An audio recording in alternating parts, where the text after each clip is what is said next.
Hello everybody, welcome back. Today as well we have got to another video. In this video I'll show you how you can fix Cash App won't let me verify my identity problem. But before that, please do make sure to like our video, subscribe our channel, and yes, without any further delay, let's get started.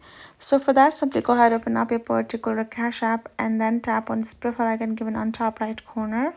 Then scroll all the way to the bottom and tap on this option of support as highlighted.